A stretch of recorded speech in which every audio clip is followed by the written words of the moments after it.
हई लइका अनार मांगता, दाल भात 5-4 मांगता, मिलत साइकिलो नहीं खिया, दहेज में कार मांगता, पलानी में जवानी रुआता, भातार जाके चमनी पैंटा ढोता, कहले पयलिया के सुनत सकी काजल भोलवा के साली भोलवे जोड़े भागला, पगली के प्यार में हम बनी पागल। I love you. बारा भौड़ुआ बारी।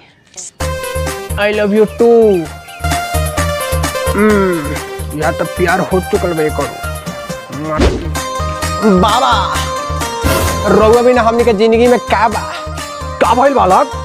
अरे का बताई बाबा, ढेर दिन से लौकल रखी हसीना, अब मुश्किल भइल बा जीना, हमरा तो कुछ बुझात नहीं, अब रउए कुछ करी ना। अच्छा भौजी है काथी कहीं एकरा लवलाइटिस धइले बा। ओ बाबा एकदम तो ही पकड़ ले बनी, ओकले तकल में तो ही टूट गई। कोनो बात ना बालक, सब समस्या का समाधान होई है डीवा बाबा का लगे। हाँ बाबा तनी करी कोनो उपाय तनी। जब तक करबे चुम्मा चाटी तब तोरा के कुत्ता काटी, त डरइहे मत हट जइहे, मौका मिलते सट जइहे। छू तोहरा अखिया के काजल हमार जान ले गई, बनावल रोटी हलुमान ले गई, देवरा हमार रोज रोज रूस जाता, होकते अनहार कोठरी में घुस जाता।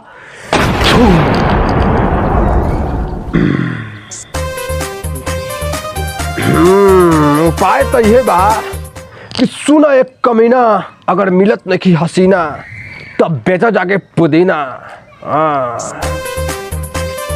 पुदीना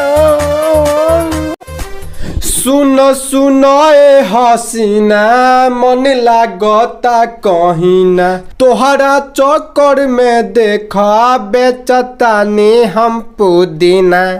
पुदीना कैसे बा हो भाई पुदीना? कैसे बड़ी? तादा ने लोग थूत के बताओ तनी। ताला दाल पे का 4000 रुपये?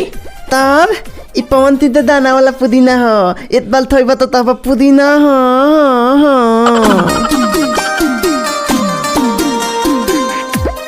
सुनो सुनो ए हसी पार्टनर, ये घर हो ता ये धलो मोट तने दिमाग लगाओ तनी अभी।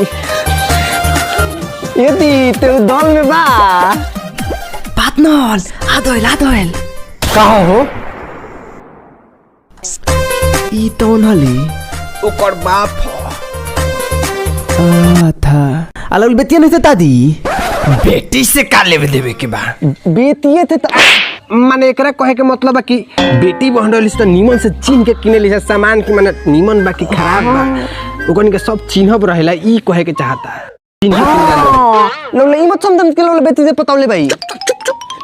तो ओ बेला तमरे बोले नहीं तो दे तोला का बुदा तोले दूध बोले वाला, तोला तो बेटी हम दूध बोले नहीं तो तू तब ला हम तब थे मान लें। हाँ तो हम तो नहीं हाँ दाउन तो तल नमलते कौन डाला तब लवलू उठा लेवे नहीं कौन ना तलेला। हाँ आ तब लाउल बेटी एक टाला कलात कले डाले, उ एकला दले ना डाले, आलात लात में बतिया ले, उ एकला ते ना बतिया ले, वो अपना फुआ का बेटी ते बतिया ले। लोग से कहले ना कि अपना फुआ का बेटी ते बतिया नहीं, तो ई नहीं थे दितौले।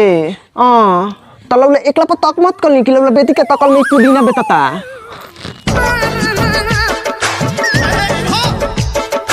देतले ते तो हमरा को बितवाते ना तो ले ली, हमरा में टैलेंट में दूध बोलेते, हम दलिए तो दूध बोले नी। रोक जाता है टैलेंट बाहर करतनी, अंजुआ मनसुआ प्लीजवा आवाज तनी। अरे मला दात में बना चाय बोला तनी पुदीना देल नहीं थे, चटनी पीसे खाती हम के मारा से सार सके।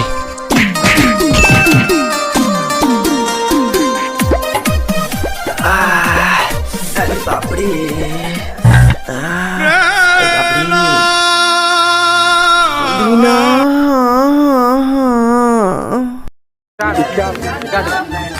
और द वीडियो के लाइक कर दिया हम भाई बहुत मेहनत लगल बा 3 मिनट के खेल एक्सप्रेशन नहीं होता है मेरा मिलल लोगों में मतलब नाहर में कर ले आता तो वीडियो के लाइक कर दिल और सब्सक्राइब कर दिया लोग भाई अभी ले तो लेवा अब शेयर कर बढ़िया बनी हां देख ला